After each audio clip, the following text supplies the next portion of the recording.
alhamdulillah. Kita menyikapi ya beberapa arahan, ya, baik beberapa fatwa misalnya informal Majelis Ulama Indonesia, maupun himbauan ya dan regulasi, arahan dari pemerintah baik provinsi maupun kota Balikpapan ya, berkaitan dengan pandemi COVID-19 ini.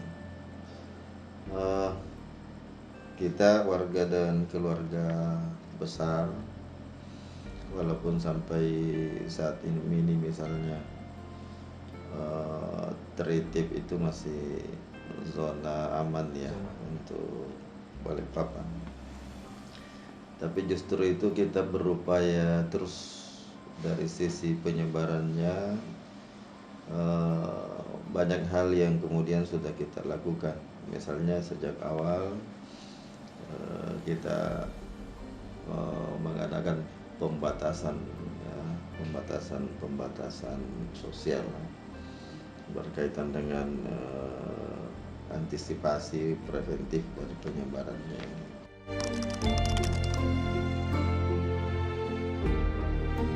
Ya, termasuk diantaranya karena di Gunung Tembak ini sendiri itu kan sebetulnya terbuka ya, kampus sebelumnya terbuka, kawan-kawan beraktivitas di mana-mana,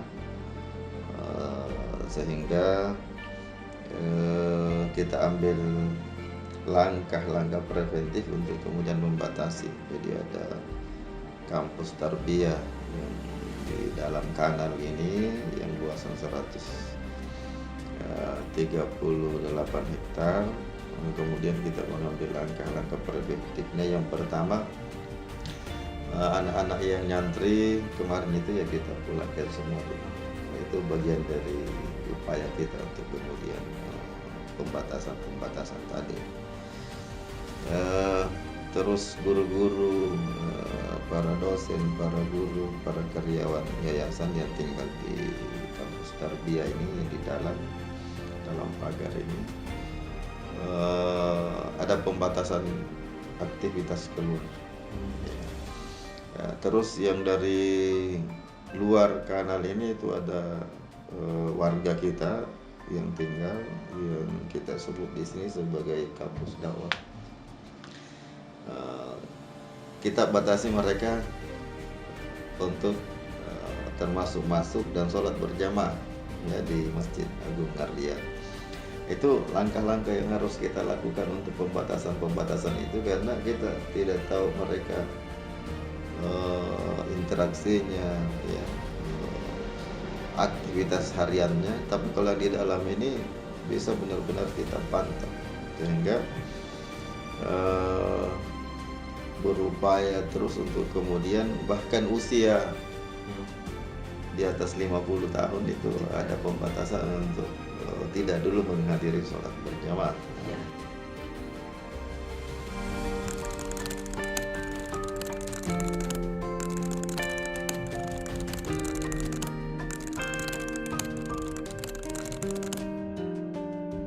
Baik, tidak bisa dipungkiri bahwa efek misalnya dari pembatasan ini ya, ada khususnya berkaitan dengan hal-hal yang bersifat kebutuhan primer, kebutuhan harian, kebutuhan pokok.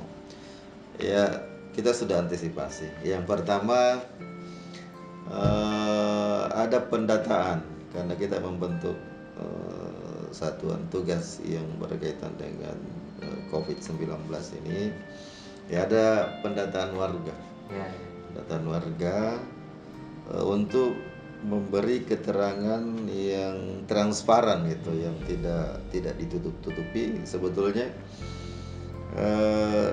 kemampuan bertahan kita kasarnya seperti itu ya, dari sisi finansial yang dimiliki, kemampuan bertahan berapa bulan sih, dan data itu semuanya diberikan. Ada yang memang 2 bulan ya keterangannya, ada yang 6 bulan, ada yang lebih siap lagi. Itu dari sisi itu ya, dari sisi data itu. Nah, bagaimana kemudian jika ada pembatasan? Nah, pertanyaannya kan begitu. Sementara kita ini butuh hari-hari butuh sayur, ya, butuh apa-apalah yang berkaitan dengan sembako. Nah itu kita sudah antisipasi secara individu tadi, ada data yang masuk di Satgas, kemudian secara institusi Sakinah yang dibawa ekonomi keuangan itu sudah mempersiapkan untuk beberapa bulan kemudian bahan-bahan pokok itu. Nah, hal yang bersifat harian seperti layanan pasar kita yang disebut di sini Pasar Umi yang memberi layanan harian, kebutuhan harian ya, sayur-sayuran, ikan dan lain-lain. Ya itu memang banyak. Justru teknologi ini di sekarang ini kita manfaatkan untuk kemudian memberi kemudahan. Ya, seperti sekarang kan pemesanan online itu butuh apapun sekarang sebetulnya lebih gampang. Meningkat saja. Meningkat. Ya, sekarang ini justru itu yang dimanfaatkan. Ya. Teringat juga sebetulnya ada ceramah-ceramah Allah yarham Ustaz Abdullah Saidul itu. Suatu saat nanti ibu-ibu itu tinggal membuka pintu, barang-barang itu ada sudah di depan pintu. Ternyata wujudnya sekarang itu ya, sekarang ini ya, dengan ada COVID ini benar-benar apa yang menjadi sebuah dianggap canda ketika itu. Tapi kemudian sekarang ini kan lewat misalnya Sakinah online itu lewat grup. Saya butuh garam, saya butuh ini. Dan itu kita nikmati sekarang. Jadi saya kira terlepas dari kemudian bagaimana ujian ini ya, pandemi COVID-19, tapi kemudian ternyata kita bisa memanfaatkan teknologi.